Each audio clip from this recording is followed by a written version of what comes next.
What's up guys, j'espère que vous allez bien. On est finalement back après 6 semaines sans UFC. My God, ça fait du bien de replonger dans la routine, d'enfin anticiper des combats qui arrivent à grands pas, on va le dire comme ça. Fait que on est prêt. Un gros breakdown. On a 13 combats sur la table. Une bonne carte là, pour débuter l'année, mine de rien, avec le nouvel air de Paramount. Et puis, si vous enjoyez ce type de breakdown, vous voulez supporter, whatever, tout type de support justement est apprécié. Un like, un commentaire. Suivez la page, allez suivre sur Instagram. Et si jamais vous en voulez un petit peu plus là, sur les paris spécifiquement, quoi miser, comment, pourquoi, eh bien c'est sur Patreon que ça se passe. Donc voilà tout le monde. On va starter ça sans plus tarder parce qu'on a quand même là, justement 13 combats là, sur la table.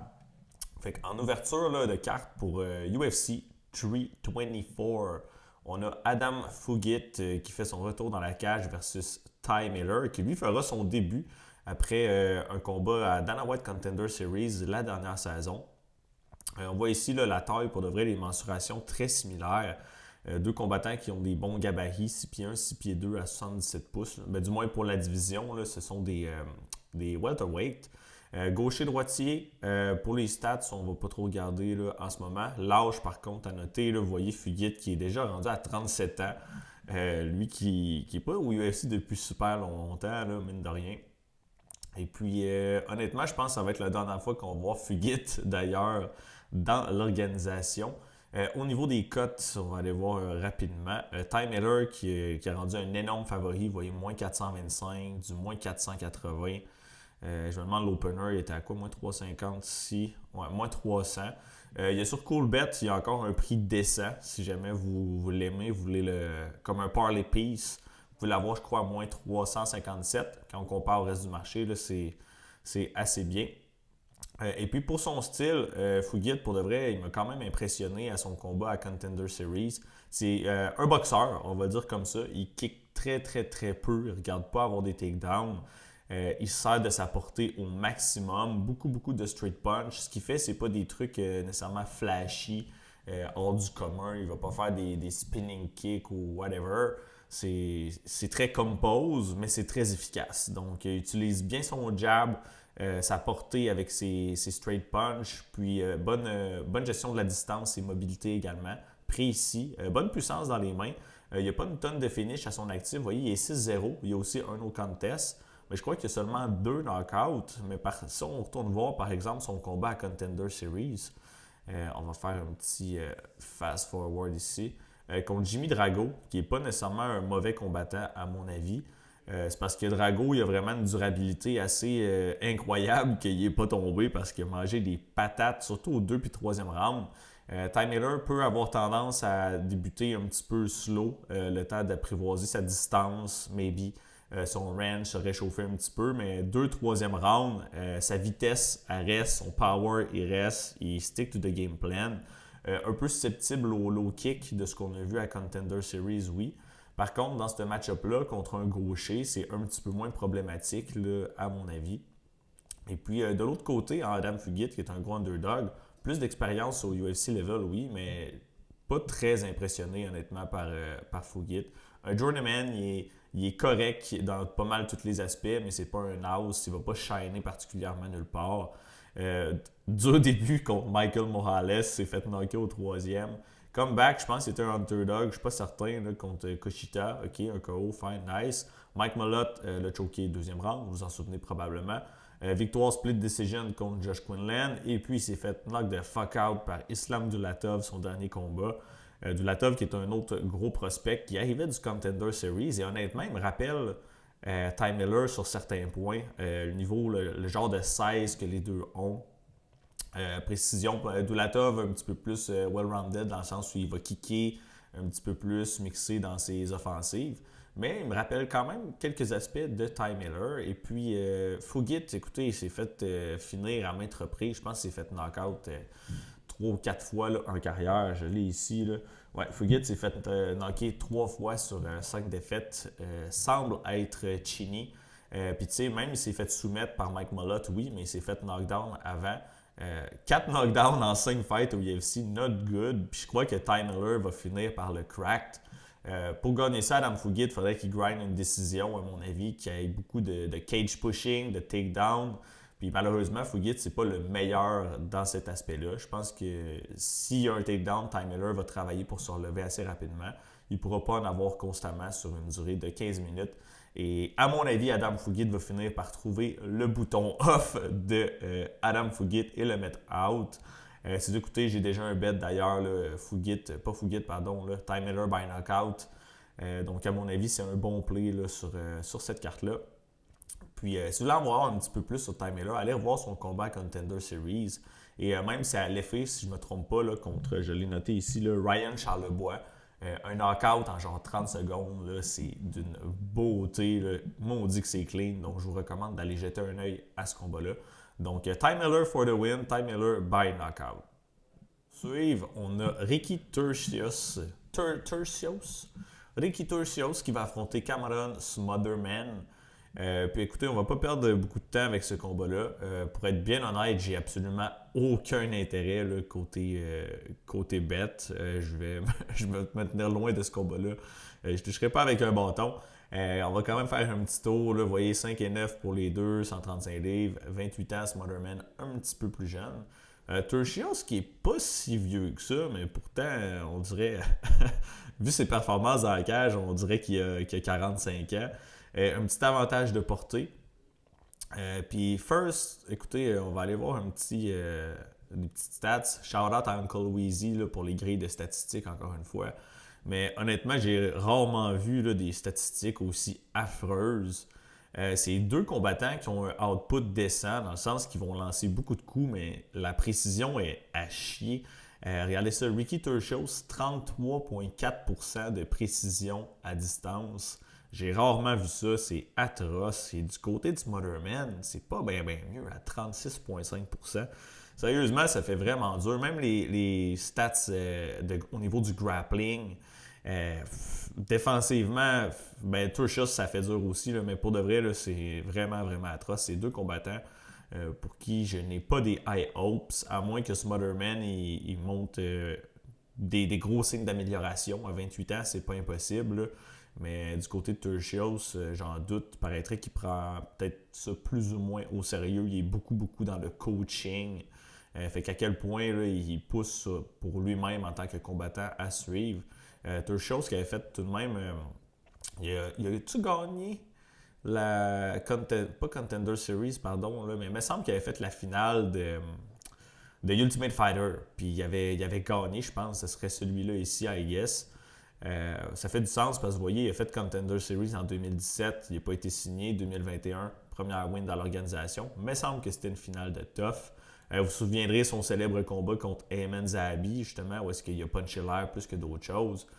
Donc, pour vrai, Turcios qui deliver pas, il livre pas la marchandise, qu'est-ce que vous voulez que je vous dise. Puis de l'autre côté, Smotherman, qui est striking décent, écoutez, il n'est pas mauvais, il a une bonne puissance. Mais son ground game, c'est là qu'il se fait expose à chaque fois. Vous voyez, il a perdu à Contender Series en 2023. Somehow, il est rentré au UFC. Je ne me trompe pas, il a signé un combat short notice. Où est-ce qu'il y a eu un gros upset contre Jake Hadley, gros upset win. Ensuite, il s'est fait battre par CD, qui est principalement un striker. Il s'est fait amener au sol 5 fois, s'est fait dominer, edger dans ce département-là. Et puis contre Ricky Simmons, c'est quand même un gros nom, il faut lui donner. Je crois que c'est un combat de dernière minute également. Mais encore une fois, c'est le grappling qui a fait la différence. Donc, Ricky Turcios, qui n'est pas excellent, mais qui est un combattant tout de même complet. On pourrait le voir utiliser encore une fois la stratégie des takedowns. C'est la faiblesse de Smotherman. Est-ce que Smotherman a patché cet aspect-là de sa game? I don't know. Au niveau des odds, là, vous voyez, plus 157 Turcios, moins 182 pour Smotherman. Pour de vrai, là, ça risque d'être une décision serrée. Un côté comme de l'autre, ça pourrait avoir un edge. Personnellement, il n'y a aucun side que j'aime vraiment. À ces odds-là, j'aurais tendance à dire que la value est sur Ricky Turcios à ce prix de underdog. Mais pour ma part, c'est juste un complete pass. Je vais quand même pick, juste pour dire que je prends le side de gagnant. Smotherman, mais honnêtement, là, faites attention avec ce combat-là. Next up, on a Josh O'Kitt, la star qui va faire face là, à Denzel Freeman. Combat intéressant, honnêtement. Il m'intéresse pas mal plus que le dernier qu'on a parlé. Chez les heavyweights, 6-1 pour les deux. Grosse différence de poids tout de même. Vous voyez ici, là, dernière pesée, 236 livres versus 260 livres. C'est quand même massif là, comme différence. Par contre, au moment où on se parle, la pesée n'est pas encore faite. Donc, de quoi ça va avoir l'air, je ne pourrais vous dire. Okit qui est plus jeune, 28 ans, 34 ans. Porter quand même un avantage massif aussi là, pour Freeman avec 4,5 pouces de plus. Gaucher-droitier, intéressant à considérer. Au niveau des odds, on peut aller voir rapidement, mais Okit qui est tout de même un bon favori là, à moins 220. Opener à moins 125. Ceux qui n'ont pas opener, mais c'est allé jusqu'à moins 125 là, dans les premiers instants de l'ouverture de ligne sur BetOnline. Ça, c'était une grosse value si quelqu'un a réussi à prendre ce pari-là. Mais bref, combat intéressant contre deux fighters. Honnêtement, je suis plus high sur Josh Okit, clairement. Si on regarde un petit peu son profil, on le voit, là, il fait penser un petit peu à un heavyweight Colby Covington. Il a une grand gueule, All-American guy. Écoutez, ça fait partie de son personnage, I guess. Il y a peut-être quelque chose à promouvoir là-dedans pour le UFC. Ça en prend des heavyweights comme ça, je pense que c'est une division qui fait souvent dur, ou par moment du moins, on ne se le cachera pas. Il est arrivé à Contender Series pas plus tard que cet été contre Guilherme Uriel qui n'a eu absolument aucune réponse pour Okit. 6 takedowns en 6 minutes pratiquement. Donc c'est un grinder. Il aime ça pousser un gros pace. S'il y a une lacune au niveau des amenés au sol, il va faire des takedowns à répétition. Même s'il ne fait pas nécessairement de dégâts au départ ou qu'il n'a pas le meilleur contrôle en partant, la répétition, le pace va épuiser ses adversaires si on a une lacune en cardio. Puis, aussitôt qu'ils vont fade, qu'ils vont commencer à fatiguer, c'est là que Okit va unleash pour terminer ses opponents. C'est en plus ça qui est arrivé là, à Contender Series. Okit qui est plus léger, mais qui a des capacités athlétiques assez incroyables. C'est un ancien All-American wrestler de mémoire. Il a déjà lutté avec Bo Nickel à 185 livres. Il était sur le roster, si je ne me trompe pas, même des 49ers. Est-ce qu'il a joué? Je ne suis pas certain, mais il me semble qu'il l'était. Puis c'est ça, compétitionné à haut niveau dans beaucoup de disciplines. Il est très rapide, explosif, il a une bonne gas tank pour la division. Je pense qu'il y a du potentiel. Son début au UFC, après sa victoire à Contender Series contre un Jiu-Jitsu guy en Matt Jimenez, il n'a même pas takedown. Il a reçu un gros low kick au départ, là, Josh Okit, il faut le donner à Jimenez, ça l'a dérangé. Mais après ça, il a juste explosé dans le pocket, il a placé des bombes, puis il a trouvé un gros knockout en 56 secondes. Fait on voit qu'il n'a pas peur là, de crash inside au besoin. Puis de lancer des patates si jamais les takedowns, c'est pas son plan A ou plan B. Peut-être qu'il en serait venu là dans ce combat-là, mais on ne saura jamais. Ça a duré 56 secondes. Et puis de l'autre côté, Denzel Freeman, un autre heavyweight quand même relativement athlétique, 7-1, fiche descente, a affronté quelques bons gars sur la scène régionale. Par contre, son UFC début, honnêtement, là, my God que c'est pas impressionnant, à mon avis. C'est un combattant qui a un background de lutte aussi, mais lutte gréco-romaine, si je ne me trompe pas. Puis un bon Muay Thai, stance gaucher. Sérieux, il y a des kicks assez rapides. Son kick arrière gauche, là, c'est assez surprenant. Mais son UFC début, on aurait dit une sparring session. Il se tient loin, il fait hey, hey, hey à chaque coup qu'il rentre ou qu'il reçoit.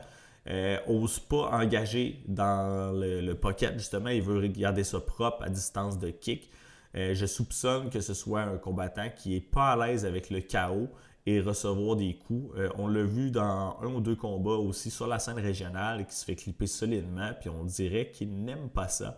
Puis je pourrais voir un Josh Okit justement un peu comme à l'image de son dernier combat, crasher in, lancer des patates, puis je pourrais voir un Freeman se faire KO, honnêtement. Là, ce serait mon ligne. J'ai vraiment un gros soupçon qui n'est pas à l'aise pour manger des gros shots. Il y a une défaite par décision, pas knockout, mais il y a une première atout, évidemment. Vous voyez, il y a une belle défense en un combat, mais honnêtement, Pugilo s'est fait cut après ce fight-là. C'était atroce. Puis Okit pourrait aussi utiliser justement son pace, sa lutte, même si Freeman il a un background en lutte gréco-romaine. Ça me surprendrait pas que Jokic shot des takedowns pour essayer de fatiguer Freeman. Oui, Freeman est allé à la décision dans son dernier combat, même à des reprises dans le passé, mais en général, c'est des combats plus slow pace, technique à distance, avec pratiquement zéro grappling. Donc, Jokic, s'il commence à pusher une grosse intensité, multiplier les takedowns, le contrôle, on pourrait voir potentiellement un Freeman fade. De quoi a l'air son cardio sur un 3 rounds à heavy pace? On ne sait pas, point d'interrogation. Et puis même debout, même si Jokic est moins technique, son striking est moins complet, je pense que c'est un dog qui est plus susceptible justement à échanger et envoyer des grosses bombes sans trop craindre, du moins plus ou moins l'autre personne. Donc j'essaie du côté de Jokic pour ce combat-là. Un niveau de confiance moyen, honnêtement, ça reste un low-level heavyweight bout à mon avis.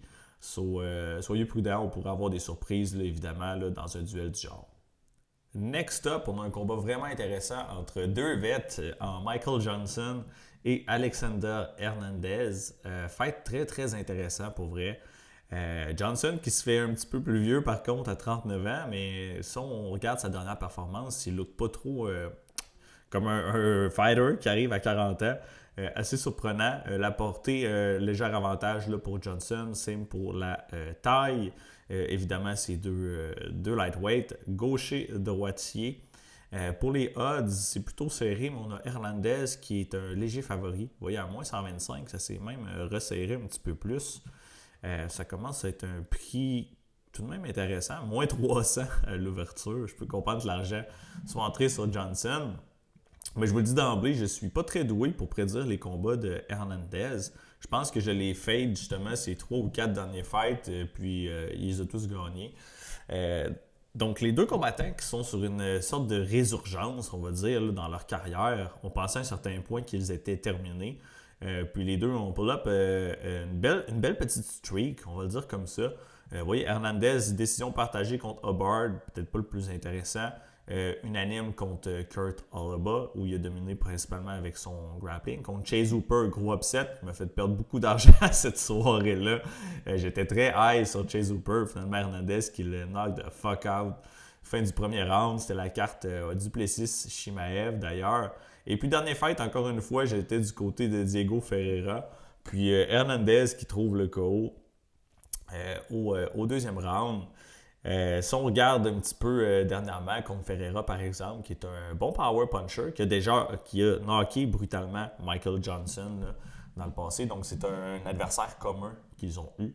Je vais juste vérifier pour ne pas dire que je vous dis de la merde. Diego Ferreira, exactement. Parfait. J'ai eu une remise en question pendant quelques secondes. Mais bref, Hernandez qui est très très mobile, footwork elite, une bonne vitesse, une bonne gestion de la distance. Contre un power puncher, contre Ferreira, il y a un bon game plan. Il se déplaçait énormément. In, out, mouvements latéraux. Il voulait attirer Diego Ferreira dans son range. Puis, aussitôt qu'il a réussi à le timer, si je ne me trompe pas, c'était une grosse main arrière, là, et qu'il a touché clean, ben, il a knockdown Ferreira et il a TKO. 2 victoires de suite par KO, TKO. Impressionnant, honnêtement. Là, on parle de son striking, oui, qui est bon, il a une bonne vitesse, etc., bonne technique, mais il peut aussi avoir un grappling dans son back pocket, des fois, quand il en a besoin. On l'a vu justement contre Kurt Alaba, puis ça pourrait être une stratégie qu'il implémente dans le fight 6 contre, à mon avis. Hernandez qui était reconnu pour être très inconstant. Je pense que c'est probablement entre les deux oreilles que ça se passait le plus son affaire. Quand Hernandez arrivait prime, confiant, il a délivré des performances incroyables, mais quand on voyait du doute ou whatever, on l'a vu se faire exposer à quelques reprises. Il fut un temps où il y avait des problèmes de gas tank, de cœur, à mon avis. Il s'est fait TKO 2 ou 3 fois au UFC level. Il y a 3 défaites par KO. C'était-tu tous au UFC? Je pense que oui. Non, 2 au UFC. La célèbre fois contre Donald Cerrone, où est-ce qu'il était un petit peu overconfident. Puis, ça s'est reviré contre lui. Drew Dober, c'est pas des one-blow knockout punch. C'est quasiment de l'accumulation. On sent du quit, ça va pas de son bord, il commence à fatiguer. Le dégât qui cumule, puis Alexander Hernandez qui give up d'une certaine façon. Là. Mais ça fait un petit bout que c'est arrivé, il faut lui donner. Ok, ouais, les 3 fois c'était au UFC, Billy Quarantillo, dernier. Et puis honnêtement, il look good ces derniers fights. J'ai vraiment hâte de voir, je suis intrigué. Contre Johnson, ça ne sera pas nécessairement un match-up facile, mais je pense qu'il a clairement les outils pour passer un combattant comme Michael. Et puis de l'autre côté, Johnson, euh, presque autant de victoires que de défaites. Là. 24-19, c'est assez impressionnant. Là. 25-19, pardon. Là. Et ses défaites beaucoup par finish. Mine de rien, là, Michael Johnson, il s'est fait, oui, KO. Souvent, on se souvient de lui pour ça. Là, il s'est fait knock-out brutalement par Josh Emmett, par Diego Ferreira. Mais il s'est fait soumettre 9 fois aussi. Donc, est-ce que Hernandez pourrait essayer de l'amener au sol, de trouver une soumission? Oui, c'est vraiment pas hors de la table. Dernièrement, Johnson a un peu moins fait face à ce type de défaite-là. Mais vous voyez, sur une petite streak aussi, trois victoires. On s'entend Darius Flower, Otman Azaitar, c'est pas nécessairement des combattants super haut niveau. Mais sa dernière win contre Daniel Zellhuber, il look good. Pour de vrai, là, je suis allé retaper des vieux combats de Johnson, notamment celui contre Gaethje, vu qu'il se bat aussi sur la carte. Puis Johnson, son dernier combat à 39 ans, il lookait pratiquement plus rapide et explosif que contre Gaethje, il y a 7-8 ans. Donc, il y en a encore un petit peu dans la tank, j'ai l'impression, puis il peut nous donner quelques fun fights. Oui, il s'est fait knocker brutalement au UFC, on le sait. Mais allez les regarder, ces knockouts-là contre Ferreira, contre Josh Emmett. Ce sont des bombes qui le touchent clean à la mâchoire. Donc, je dis pas qu'il y a un chin à toute épreuve, mais je pense que Johnson est capable d'encaisser des coups décents, à moins justement que ce soit des punches hors du commun, là, comme ça. Alexander Hernandez pourrait peut-être le knocker, oui, mais je pense pas qu'il a la puissance d'un Josh Emmett ou d'un Diego Ferreira. Donc, à suivre. Debout, je m'attends à un combat compétitif. Michael Johnson, il a une solide boxe, travaille bien le corps. On l'a vu contre Daniel Zellhuber. Et il cogne très dur lui-même. Des deux mains, il a des bons hooks. Des fois un peu reckless quand il enchaîne les crochets, il est très exposé, donc pourrait se faire contre-attaquer en ce moment-là. Mais il ne faut pas le count-out, Old Johnson. Il en a vu, il a affronté tout le monde, il y a des KO, il s'est fait battre par des gros gars. Il a battu des gros gars, donc un genre de journeyman aussi à ce point-ci. Je pense pas qu'il va accomplir des grandes choses encore à 39 ans, mais je pense qu'il y a ce qu'il faut, encore une fois, pour rendre ce match-up-là compétitif. En termes de pure pick, j'ai tendance à s'aider légèrement du côté de Hernandez, mais c'est très léger. Ça se peut que je swap mon pick d'ici demain. Niveau bet, c'en a un autre que je crois que je vais juste m'asseoir et enjoy. Il n'y a pas de ligne nécessairement qui attire vraiment mon attention. Son dernier combat contre Zellhuber, j'avais du Johnson knockout à plus 1000 cucks. Il a passé tout près au deuxième round. Il y avait une belle value, mais là, cette fois-ci, contre Hernandez, les lignes, ils me titillent un petit peu moins. Au moment où on se parle, mon pick, c'est Hernandez, mais ça se pourrait très bien que je flippe là, d'ici demain. Vous regarderez sur Instagram, je vais poster le classique, les picks pour la carte. Mais d'ici là, allons-y avec Hernandez for the win. J'aurais tendance à dire décision. Next, on a Alex Perez et Charles Johnson. Les derniers combats, il n'y avait pas tant de choses qui m'intéressaient niveau bet. Celui-là, il y a beaucoup de choses qui m'intéressent. Un combat chez les flyweights que j'ai excessivement hâte de voir. On a Alex Perez, 25 victoires, 10 défaites. Charles Johnson qui est 18 et 7. First, le gabarit. Charles Johnson est probablement un des plus gros flyweights là, sur le roster. 5 et 6 versus 5 et 9. 70 pouces de reach, 4,5 pouces de plus, c'est énorme. 35 ans, 33, un peu plus vieux, mais honnêtement, je pense qu'en termes de millage sur leur body dans leur carrière, Charles Johnson est beaucoup plus frais. C'est comme ça que je vois ça, là. Du moins, au niveau des odds, on a Charles Johnson qui est rendu à environ moins 170.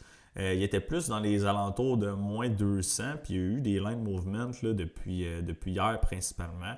Puis si Charles Johnson, sa cote continue de descendre et l'argent rentre sur Perez, si on voit du Charles Johnson à moins 150, là, je vais probablement slammer un genre de 2 units là-dessus. Là, pour être tout à fait honnête. Et puis si on regarde un petit peu les deux profils, Alex Perez, qui n'est pas du tout un mauvais combattant, ça fait longtemps qu'il est au UFC et il s'est battu contre des gros noms. Il y a eu un title shot.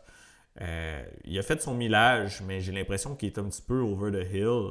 Si on regarde un petit peu sa carrière, là, comme je disais, vous voyez, il est au UFC depuis 2017.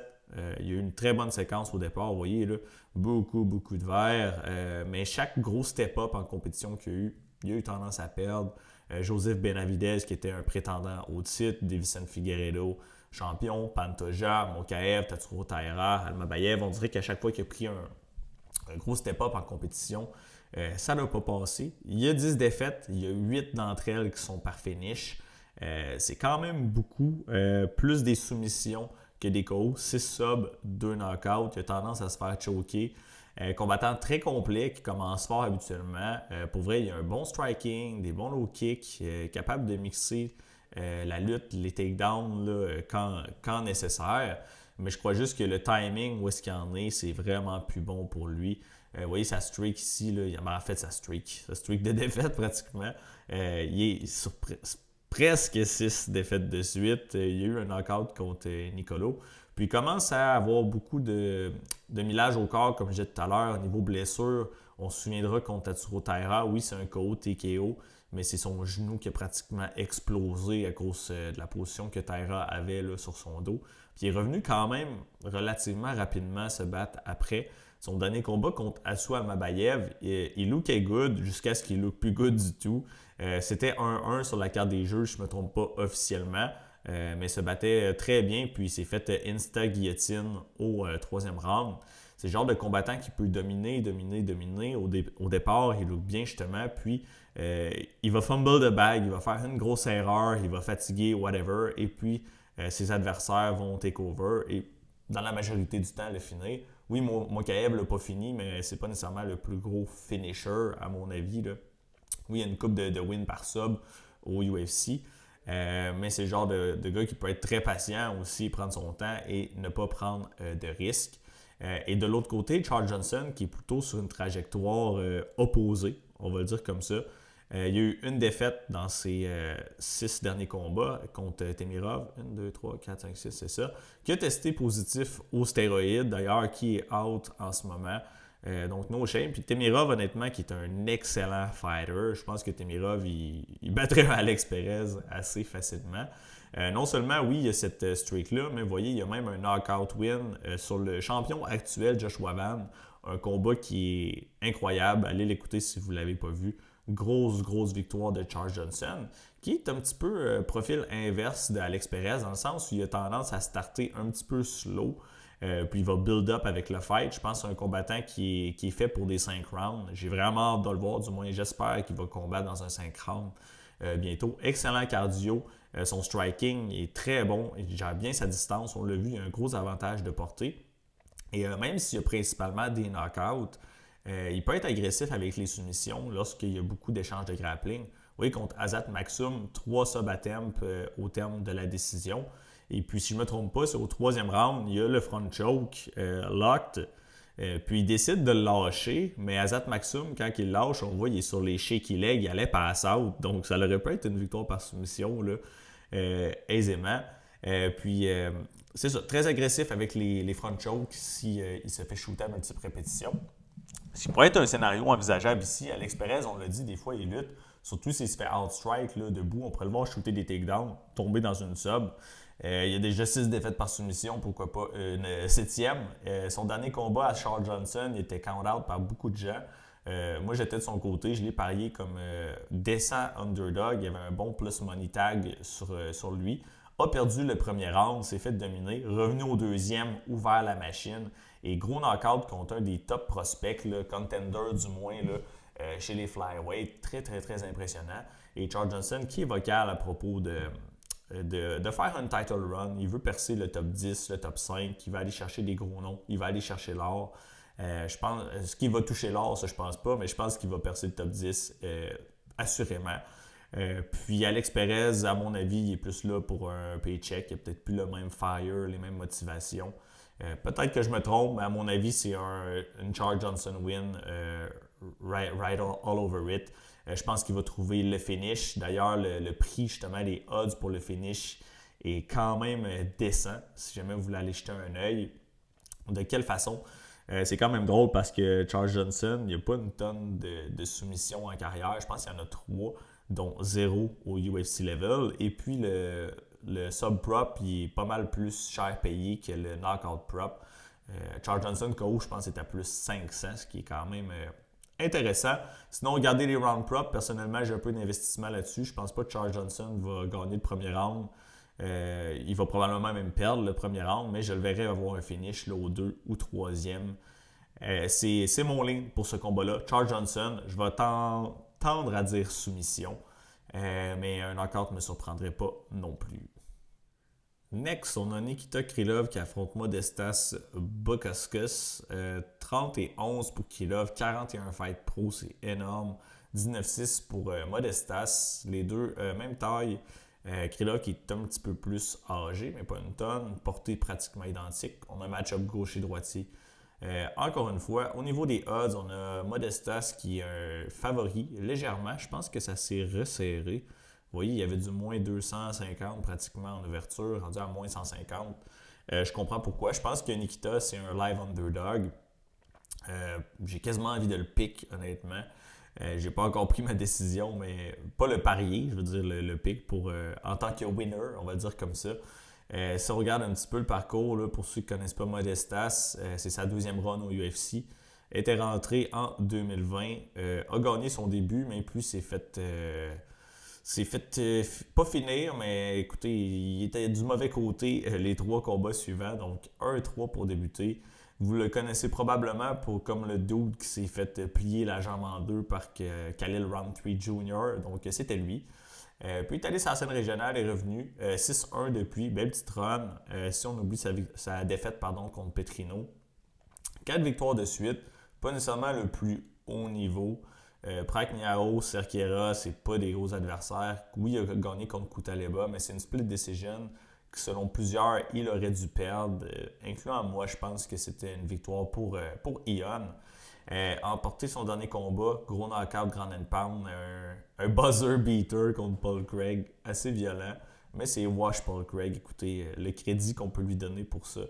Faut lui en donner un petit peu, là, mais je me garde un petit peu de réserve. Fait que je pense qu'il y a du recency bias ici, là, au niveau des odds. Modestas, je veux dire, qui est un autre combattant qui descend partout, mais qui excelle pas nécessairement nulle part. Paraîtrait-il qu'il s'entraîne dans son garage, qui fait venir du moins dans son home gym. Il y a un descent au home gym de ce que j'ai entendu. Il fait venir des combattants chez lui. Des gros fighters comme Delija Aspinal, plus maintenant vu qu'il est blessé. Mais bref, vous voyez un petit peu la trempe de combattants desquels on parle. Puis de l'autre côté, Krylov, c'est un peu l'inverse.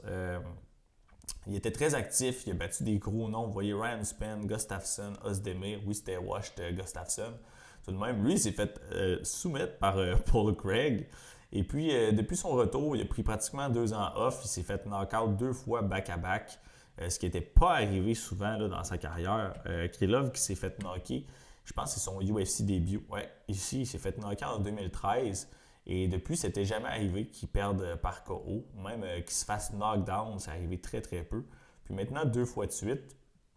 Puis je crois honnêtement que Krylov, c'est son propre pire ennemi. Dans le sens où il se bat pas intelligemment. Il y a le fight IQ d'un raisin sec, là, souvent. Contre Paul Craig, pourquoi shooter un takedown sur Paul Craig? Il est tombé dans un triangle choke. Contre Guskov, son dernier fight, Guskov est à chier au sol. Il n'a pas shooté un seul takedown, décidé d'échanger avec lui. Il s'est fait pincer, il s'est fait mettre out. Fait que Krylov, il est vraiment dur à faire confiance. S'il arrive ici et il se bat intelligemment, je pense qu'il y a un gros edge au niveau du grappling, encore une fois. Donc, pourquoi pas essayer de takedown Modestas. Mais est-ce qu'il va le faire? Il va peut-être juste rentrer, puis ils vont soigner des grosses bombes jusqu'à ce que quelqu'un tombe. Donc, honnêtement, c'est pas un combattant que je truste du tout. À plus money, par contre, c'est un fighter très dangereux, qui a un gros power, il a une bonne kicking game, il a un background en taekwondo ou en karaté, je ne me trompe plus. Je pense que je l'ai noté quelque part, mais bref, un bon kicker, je pense que debout, il y a plus de puissance, il y a plus de technique, mais Modestas qui est plus frais, qui est probablement un peu moins chini. Mais encore là, on dit moins chini, mais Bukauskas s'est fait knocker plusieurs fois aussi en carrière. On parle de 4 défaites par KO. Donc, pour de vrai, prendre un side de façon confiante dans ce combat-là, pratiquement impossible. du moins pour moi. J'ai plus targeté un genre de under ou fight don't go to decision là, comme Parlay Peace et en espérant qu'un des deux se fasse smoke assez rapidement dans ce combat-là. Prochain fight, on a Ateba Gauthier qui affronte Andrei Poulayev. Puis on ne perdra pas vraiment de temps sur ce combat-là. Ateba Gauthier par meurtre, encore une fois. Aussitôt qu'il va mettre les mains sur Poulayev, ça va être terminé. Ateba Gauthier, tout le monde le dit, middleweight Ngannou. Je ne sais même pas comment il fait pour faire 185 livres. Mais il a la dead touch, il est super athlétique, il est jeune, il fait du progrès. Ça va prendre un gros grappler très physique pour lui donner de la merde. Mais un striker comme Poulayev qui est sur le back foot, qui tend à se faire mettre la pression à reculer. Je pense vraiment pas qu'il y a les skills pour donner du trouble à Ateba. Et les odds reflètent ça également. Vous voyez Ateba là, qui est dans le coin de moins 1000 à moins 800. Les markets sont au courant de ce qui se trame. Et je crois vraiment que Poulayev, il va hit the deck hard ce samedi. Avec un moment du fight sûrement tôt, premier round, premier 7.5 minutes. Donc, Ateba Gauthier is going to kill Poulayev samedi à UFC 324. Prochain combat, on a Umar Nurmagomedov qui va affronter Deiveson Figueiredo. Combat chez les 135 livres, 5-8 pour Umar versus 5-5. Avantage de taille, de portée très peu, un seul pouce. L'âge, par contre, grosse différence, 30 ans, 38 ans. On parlait d'Ateba Gauthier précédemment, qui est un très gros favori. Eh bien, Umar est le plus gros favori de la carte. Si on regarde les odds, il est dans le coin de... Il est rendu moins 1500, moins 1800. Aucun maudit bon sens. Gros disrespect là, pour Figueiredo, l'ex-champion. Je pense vraiment que Umar va gagner, oui, mais les odds sont quand même insane. Umar, on le connaît tous, là. Combattant excellent, gros niveau au sol, debout également, combat intelligemment, pardon. Team Khabib, il nous a donné une grosse guerre contre Merab, un des combats là, de l'année 2025, à mon avis. Il est revenu, il a vengé sa défaite contre Mario Bautista. Victoire, oui. Mais il s'est fait knockdown ici. Puis je crois honnêtement que la seule façon que Figueiredo pourrait gagner ce combat-là, c'est un gros power punch là, puis qui sonne Umar Nurmagomedov. Umar qui s'est fait knockdown dans 2 de ses fights contre Bekzat Almacan également. Donc Una aussi, Deiveson réussit à le pincer solidement. Umar pourrait shooter un takedown désespéré puis tomber dans un front choke, une guillotine, whatever. Figueiredo qui a une guillotine excessivement puissante et dangereuse. Donc c'est pas mal le seul path to victory que je vois. Sinon, ça se passe à distance technique. Je pense que Umar va avoir plus de volume, plus de variété, du succès avec ses kicks notamment. Et je crois également qu'il va pouvoir le takedown à souhait. Aussitôt qu'il va vouloir amener Figueiredo au sol, il va le faire, il va dominer dans cet aspect-là. Pourrait peut-être trouver là, un finish dans ce fight-là. Du moins, Umar, s'il veut être dans le title picture, à mon avis, il a besoin d'une grosse performance. S'il gagne une décision de 15 minutes juste à se coucher puis à takedown Figueiredo, est-ce qu'il va earn un title shot? Ça me surprendrait énormément. Fait que d'après moi, il va arriver là avec une intention de finir à Figueiredo. Et c'est ce que je souhaite. C'est pas mal la value, du moins je crois, dans cette fight-là. Umar par finish. Peut-être une sub, peut-être un knockout, who knows. Mais sinon, au niveau des odds, à moins 1500, le money line, il n'y a absolument rien à faire là, avec ça. De l'autre côté, Figgy fait un temps où il était excellent à 125 livres. Depuis qu'il est monté à 135, succès un peu plus avec son grappling. On sait qu'il s'est mis à shooter beaucoup de takedowns, dominer au sol. Il a un bon ground game lui-même. Mais contre Umar, je pense qu'il n'a pas le niveau là, pour ça. Sa physicalité, sa technique va être too much. Donc mon pick officiel, c'est Umar Nurmagomedov, clairement. De quelle façon, par contre, ça j'hésite. Je pourrais avoir une décision, comme je dis, mais je pense vraiment qu'Umar il va essayer de terminer le combat. Est-ce qu'il va réussir? Ça, c'est à voir. Ça y est, on est rendu à la main card. On tombe dans le croquant. On a Arnold Allen qui va affronter Jean Silva en ouverture de main card. Combat incroyable. Probablement le combat de la soirée. Pré-flop, c'est lui que je prédis pour cela. Deux Dog, Jean-Sylvain aussi, il jappe même. Donc 5 et 7 de son côté, 5 et 8. 29 ans, 32, les deux sont pas super vieux. C'est pour la taille, un seul pouce de différence. Gaucher-droitier, quelque chose d'intéressant aussi. Là. dans ce combat-ci. Jean Silva qui est un bon favori et je comprends pourquoi. Avant de faire des recherches, j'étais le crime Arnold Allen à ce prix-là. Il y a peut-être une belle value, mais finalement, plus j'ai creusé, plus j'ai regardé le tape, plus je crois que Jean Silva va sortir vainqueur de cet affrontement. Vous voyez, moins 250 présentement sur BetOnline. Plus 2,10 underdog tag sur Arnold Allen. Si on regarde Jean Silva, il revient de sa première défaite au UFC level contre nul autre que Diego Lopez. Un combat incroyable où il s'est fait dominer, il s'est fait ragdoll au premier round, il a mangé une raclée, on va le dire comme ça. Puis au deuxième, il est en train de piece up Diego Lopez, c'est violent, je ne sais même pas comment Diego Lopez a fait pour encaisser ces shots-là. Puis finalement, il s'est emporté, il était reckless et il s'est fait timer par un spinning elbow de Lopez. Il s'est fait coucher, ground and pound pour le finish. Assez violent là, d'ailleurs. Et puis Jean Silva qui revient de ça, je pense qu'à son âge, il a faim, il va apprendre, il va faire du progrès, il va combattre plus intelligemment.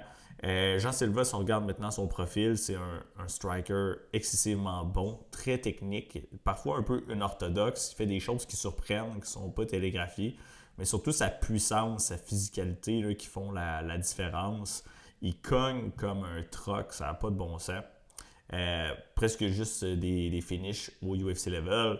Décision contre Kevin Vallejos à Contender Series, mais après ça, que des finishes ici. D'ailleurs, contre d'autres très bons strikers, des combattants qui sont très doués, qui sont durables. On pense à Charles Jourdain, qui ne s'était jamais fait finir en carrière. Jean Silva qui l'a mis out. Drew Dober, c'était par Dr. Stoppage, mais on s'entend, ça fasse un complete mess. Mais Melsik Bagdasaryan, vous direz ce que vous voudrez à propos de lui. C'est un excellent striker. Il l'a knocké au premier round. Mitchell, on sait qu'est-ce qui est arrivé. Bon. Puis Diego Lopez, il était en train de revirer la vapeur au deuxième. Comme je vous disais, il pissait up. Puis ça a pris un gros shot. S'est fait coucher. Et contre Arnold Allen, je pense qu'il va bounce back clairement. Du côté de Allen, c'est un combat intelligent. Un combattant intelligent, pardon. Il se bat bien, il y a des bons game plans avec Team Firas. Un combattant que j'aime bien également. Mais je pense que sa durabilité, ça va peut-être être un problème dans ce combat-là. Il ne s'est jamais fait mettre KO, mais on l'a vu wobble à plusieurs reprises. Je pense au combat contre Dan Hooker. Avant de gagner, il s'est fait timer. Contre Max Holloway, il ne s'est pas fait knockdown non plus, mais il s'est fait sonner là, vers la fin du combat. Et même contre Movsar Evloev, qui est un pur grappler, il s'est fait stun par un jab. Si tu te fais sonner par des coups comme ça, je pense qu'une grosse patate de Jean Silva pourrait t'éteindre.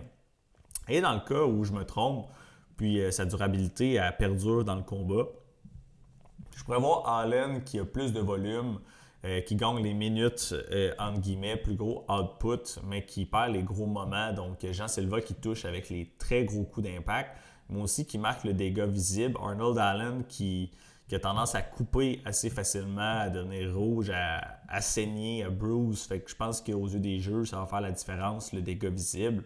Dans tous les scénarios, je crois que Jean Silva va sortir vainqueur de ce combat-là.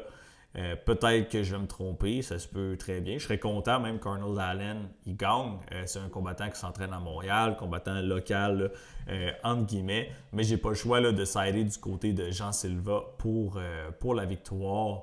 Est-ce qu'il va mettre out Allen? C'est ça la question à mon avis. Ce serait un gros accomplissement, mais ce ne serait pas la première fois que Jean Silva inflige la première défaite par knockout là, à des combattants qui ont été là, durables là, par le passé. So, Jean Silva for the win en ouverture de carte, mais restez bien scotchés sur vos divans quand ça va commencer. Ça va être un banger, c'est sûr et certain.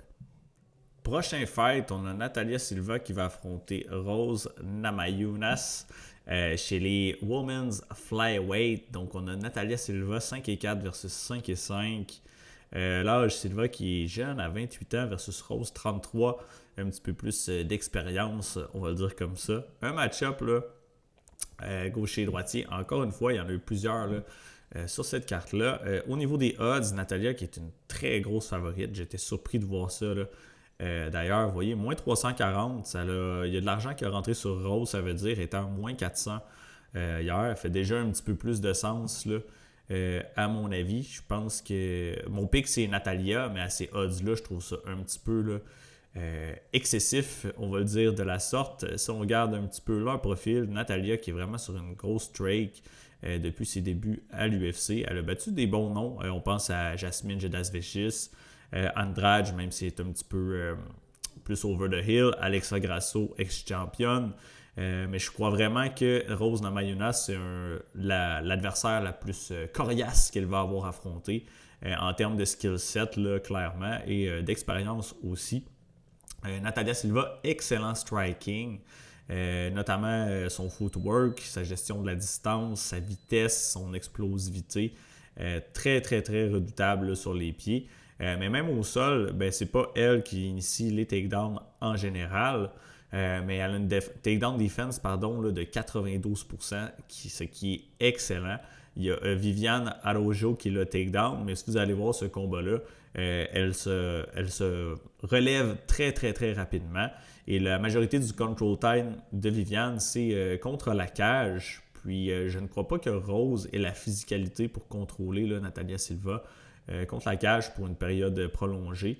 Est-ce que Rose pourrait timer un takedown par-ci par-là? Peut-être. Rose, elle a des entrées sneaky, des très bons trips là, avec un bon timing. Mais même si elle a réussi à takedown Natalia Silva, je ne pense pas qu'elle va être capable de la maintenir en place. Au niveau du striking, Rose, très très technique. J'aurais même peut-être tendance à lui donner un edge dans ce département-là. Elle-même a un bon footwork, une bonne gestion de la distance. Son timing est très très bon. Mais je pense que si elle doit pourchasser Natalia Silva, on va voir un classique Silva in, out, gauche-droite, time des kicks, sort, bouge. Je pense que Rose elle va avoir de la difficulté justement à trouver son range puis à la timer. C'est des aspects que c'est elle qui a l'avantage en général, la gestion de la distance, les déplacements. Mais là, Natalia va être un brin supérieur. Puis je pense aussi qu'il y a l'aspect de, je l'ai mentionné rapidement, la physicalité. Si on pense encore une fois un peu, on l'a vu la différence là, entre Valentina et Zhang Weili. Il y avait un très très très gros gap. Puis justement, je pense que même si Rose elle arrive là puis elle a un wrestling game plan, la physicalité de Natalia va mettre un frein à ça. Puis ça va se passer majoritairement là, debout comme fight. Donc mon pick c'est Natalia. Je vous dirais qu'aux odds actuels, ça pourrait être beaucoup plus serré que ce que ça implique. Je ne crois pas que Natalia Silva gagne ce combat-là 8 fois sur 10. Fight goes to decision, c'est un angle que j'aime beaucoup. Je pense que c'est un parlay piece solide. Aussi, les significant strikes de Rose, j'ai vu sur certaines fantasy apps qui étaient listées à 42.5. Je pense vraiment que ce combat-là va aller à la décision et je serais extrêmement surpris là, que Rose fasse moins que ce nombre-là. Surtout si c'est un striking battle pour la majorité du combat. Oui, elle n'a fait que 25 lors de son dernier combat, mais je pense que c'est justement du recency bias dans un match-up qui a eu beaucoup là, de corps à corps. Ça ne sera pas le cas, à mon avis, là, ici. Donc, mon pick, c'est Natalia, mais je crois réellement que ça va être un combat plus serré là, que ce que les odds le disent. Et puis, dernière chose, si vous avez des bons nombres, c'est le point spread. Si vous avez du Rose à plus 3.5 à bon prix, je pense que c'est un bon angle. Puis qu'est-ce que ça signifie si vous êtes moins familier avec ça? C'est que même si Rose à paire, c'est pas grave. Qu'est-ce qu'elle a besoin par contre, c'est gagner un round sur la carte là, des 3 juges minimum. Donc, si elle a 3 points de son côté sur la carte des juges, le bet est gagnant. Et si elle gagne, évidemment, vous cachez votre bet. Fait que c'est pas mal les angles qui m'intéressent le plus là, sur ce fight-là. Mais sacré bon fight et probablement la prochaine prétendante là, au titre là, des Women's Flyweight. Next, gros contraste, on passe des Women's Flyweight au Big Boy. On a un gros heavyweight clash entre Waldo Cortés et The Black Beast, Derrick Lewis. Combat super intéressant encore une fois. Pour elle, la main card est excellente. On a Waldo à 6-4 versus Derrick à 6-3. Peu de différence. 265, 261. Lewis, 40 ans tout de même. Là, commence à se faire un peu plus vieux, mais c'est un facteur moins grave là, chez les heavyweights, du moins à mon avis. La portée est presque identique. On connaît Lewis, c'est le Knockout King, le record du plus de knockouts là, au UFC. Et dans ce cas-ci, on a Waldo qui est un gros favori là, à moins 330. Pour un combat heavyweight, je trouve ça encore une fois un peu excessif là, à l'image du dernier combat. Si on regarde qu'est-ce qu'ils ont fait lately pour nous, Waldo Cortés excessivement actif. Je pense que c'est son 6e combat en moins de 12 mois. Donc plusieurs belles performances. Là, on parle de 3 victoires par knockout sur cette séquence-ci. Sa seule défaite contre Pavlovich, qui est un des top contenders chez les heavyweights. Waldo qui était reconnu pour être une decision machine au départ. Bonne boxe, très rapide, bon jab pour un heavyweight, bonne gestion de la distance, bon footwork, des bonnes capacités athlétiques. Mais lately, justement, il show son power, entre autres contre NT Delija. Un scénario assez spécial. Vous irez l'écouter si vous n'êtes pas au courant de ce qui est arrivé. Et puis contre Shamil Gaziev, il a pris le combat, je pense, à une semaine d'avis, à l'autre bout du monde. Finalement, il arrive là, casse le party, knockout Shamil au premier round. Très, très, très impressionnant. Est-ce qu'il va mettre out Derrick Lewis ce samedi? Pas certain. J'ai l'impression que ça va peut-être être un fight qui va jouer plus slow pace, plus patient des deux côtés. On pourrait voir un car crash aussi, mais pré-flop, j'ai l'impression que ça va être un petit peu plus posé. Les deux risquent de respecter la puissance de l'autre. Derrick Lewis qui revient d'une grosse victoire par KO au premier round contre Talishan Teixeira. Un peu un early stoppage selon plusieurs. Oui, ça aurait pu durer un petit peu plus longtemps, je crois, mais bon, c'est ça qui est ça. Waldo, je pense qu'il va gagner les minutes, encore une fois, pourrait pincer Lewis. Mais on le sait, Derrick, ça lui prend juste une grosse patate et le combat est terminé. Donc, très imprévisible. Derrick Lewis, je pense que sa seule façon de gagner ce combat-là, c'est par KO. Je le vois très mal gagner une décision contre Waldo Cortés, qui est un bon minute winner à distance, on l'a mentionné. Mais Derrick Lewis, je pense que son knockout prop est à plus 500, donc belle value là, à mon avis. C'est sa condition de victoire. C'est le knockout king, pourquoi pas. Je ne sais pas encore si je vais le parier, mais c'est clairement quelque chose là, qui me titille. Mais au niveau du pure pick, j'ai tendance à aligner un peu plus du côté de Waldo Cortés qui va continuer sa streak. Et qui sait qu'est-ce qui attend Waldo Cortés là, cette année, là, s'il reste actif et cumule encore les victoires. Donc, donnez-moi Waldo Cortés pour la décision. Mais mon angle préféré, si on regarde les bets présentement, ce serait Derrick Lewis par knockout. Je pense que c'est la ligne avec le plus de value. Demi-finale, on est rendu. Ce n'est plus Kayla Harrison et Amanda Nunes. Malheureusement, ça a été cancellé, vous le savez. On a Sean O'Malley qui affronte Song Yadong en demi-finale de UFC 324. Au niveau des mensurations, 5 et 11, 5 et 8. Avantage de portée aussi de 5 pouces là, pour Sean O'Malley. Très considérable dans un match-up de la sorte. 31 ans, 28 ans. Il y en a beaucoup qui disent que Song serait plus âgé, mais who knows? On ne sait jamais. Et puis au niveau des odds, O'Malley qui est le favori. Moins 200, donc cote descente, on va dire, si vous sidez du côté là, de Sean. Si on regarde un petit peu, là, vous voyez O'Malley qui ne s'est pas battu depuis sa défaite. C'est 2 défaites contre Merab Dvalishvili. Donc, comment il va revenir de ces performances-là? J'ai très, très hâte de voir. Est-ce qu'il va encore avoir son aura, sa confiance là, habituelle? Et du côté de Song Yadong, il revient aussi d'un bon lay-off. Vous voyez, ça fait presque un an qu'il ne s'est pas battu. Et c'était contre Henry Cejudo, Hold Cejudo. Donc, performance décente, mais pas nécessairement contre un niveau d'opposition comme Sean O'Malley. Et puis, je sers du côté de Sean ici. Je pense qu'Yadong va lui donner du fil à retordre, surtout early. Si on regarde un petit peu là, sa performance contre Petrayan, c'est sa performance récente à Yadong qui m'a plus attiré mon attention, on va le dire comme ça. Premier round excessivement bon contre Yan. Yadong qui est très, très, très athlétique, explosif, puissant. Bon striking. Et puis, ce que j'ai beaucoup aimé dans ce combat-là, c'est ses feintes de takedown. Donc, des très, très bonnes feintes qui font réagir Yan de façon assez impressionnante. Je pourrais le voir arriver puis feinter des takedowns de la sorte contre O'Malley. Ça serait intelligent pour ultimement shooter pour de vrai. Si Yadong réussit à avoir plusieurs takedowns et de cumuler le control time, l'agression au sol, il pourrait sortir victorieux, mais dans le cas où ça se passe majoritairement à distance, j'ai pas le choix d'avantager un Sean O'Malley qui est très très technique, qui gère bien sa distance, ses mouvements et qui est très dur à toucher clean. Donc même si Yadong est comme fort, il est très puissant, s'il n'arrive pas à toucher Sean, ça ne sert pas à grand chose, on va dire comme ça. Donc Sean O'Malley pourrait rester outside, in, out, on le connaît, c'est un sniper. Et voler les rounds de la sorte. Mais justement, si Yadong arrive là avec un game plan intelligent puis arrive à maintenir un gros grappling pace au travers de son striking. Il pourrait là, causer une grosse surprise, là, à mon avis. Je serais du côté de Sean O'Malley. Je pense qu'il va gagner une décision. Yadong qui a une brique à la place de la mâchoire. Je serais extrêmement surpris qu'O'Malley mette knock-out Yadong. Et à l'inverse, je pense pas qu'Yadong a ce qu'il faut non plus pour finir un O'Malley.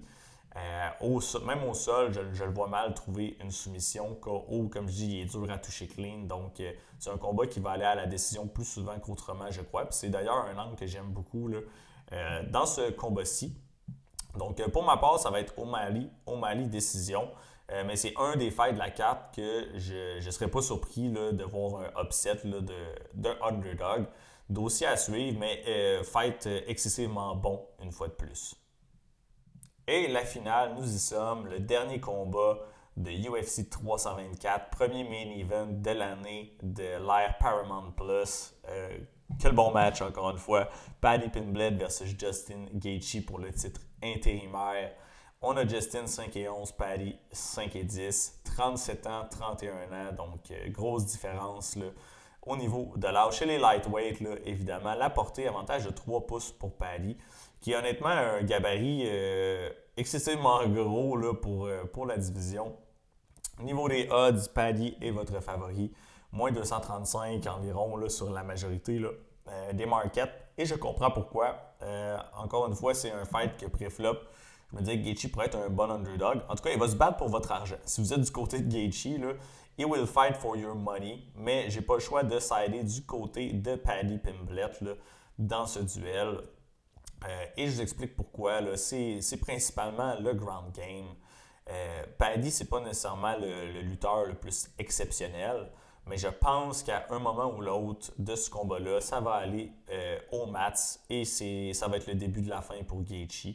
Je pense que le niveau de Paddy, son MMA Jiu-Jitsu est plusieurs niveaux au-dessus là, que Justin.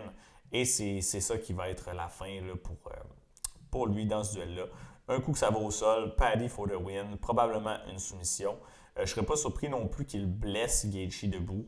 Même si je donne l'avantage de striking à Justin, clairement, il y a un avantage debout. Il va donner du trouble là, à Paddy en début de combat. Je pense que la durabilité de Gaethje est compromise depuis un moment.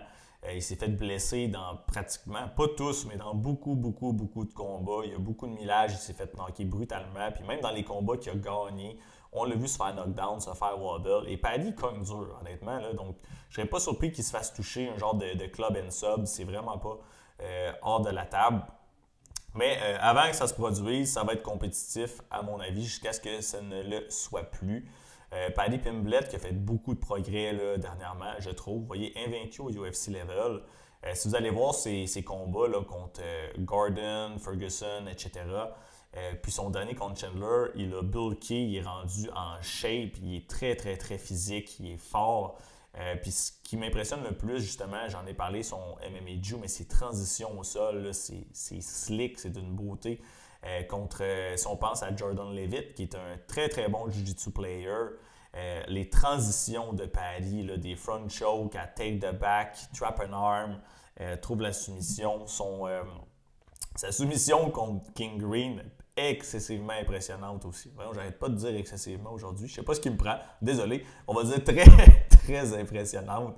Les transitions, encore une fois, là, comment il va chercher là, ses positions, c'est slick.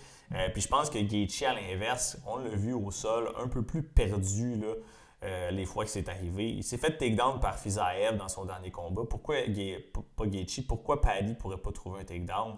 Peut-être pas un gros double leg ou single leg, mais à partir du clinch, où Justin Gaethje opère souvent d'ailleurs, là, je pourrais vraiment avoir un body lock takedown, un inside trip, quelque chose du genre. Et puis, comme je disais, Gaethje, il s'est battu contre 2 gros grapplers dans sa carrière, c'est Khabib et Charles. Okay? Oui, on sait que ce sont des as au sol, mais c'est les 2 vrais Jiu-Jitsu guys qu'il a affrontés. Khabib, pas Jiu-Jitsu, mais on va dire ground guy. Puis il a eu l'air d'un bambin. Il s'est fait ragdoll au sol. Les 2 l'ont pratiquement insta-tap quand c'est arrivé. Donc, pour de vrai, je vois mal là, Gaethje sortir de là en un seul morceau. pourrait causer la surprise si le combat s'extend plus loin. Il y a l'avantage là, de 5 rounds. On sait que Justin Gaethje, c'est un dog, il ne va pas abandonner. C'est pour ça que je dis qu'il va fight pour votre argent. Il cogne très fort aussi. Puis on sait que Paddy a une défensive pas la plus responsable également. Il a le menton haut dans les airs. Il pourrait là, clipper un Paddy Pimblett. Mais admettons qu'il clippe Pimblett, s'il ne met pas out d'un coup, même s'il knockdown, si Gaethje va dans sa garde, je pense que ça pourrait être un couteau à double tranchant, puis il pourrait se faire même soumettre du bottom. Donc c'est triste, Gaethje c'est un fan favorite. On sait, là, il y a des bonnies de performance, vous le voyez ici, à plus finir. Mais je pense que c'est le temps de passer le flambeau. Je pense que Paddy va être le champion intérimaire. J'ai pratiquement un bet de 2 unités sur Paddy Pimblett ITD. Je pense qu'il va terminer le Gaethje ce samedi. Malheureusement, est-ce qu'on va le revoir après? Maybe, j'espère, mais rendu à 37 ans, Justin Gaethje, je pense qu'il n'y a plus énormément de millage à faire là, au UFC level. So, give me Paddy for the win, Paddy par soumission ce samedi. Et puis, c'est ça qui conclut le breakdown pour UFC 324. Ça fait du bien de revenir, de revoir des combats. Là. Très, très, très excité là, pour ce samedi. Donc, that's it. C'est déjà tout pour le breakdown. Encore une fois, si vous en voulez plus, ça se passe sur Instagram. Allez jeter un œil. Patreon, si vous voulez les bêtes plus spécifiquement. Je vous souhaite de passer une bonne carte, passer un bon moment, cachez vos bêtes et soyez responsables. Peace!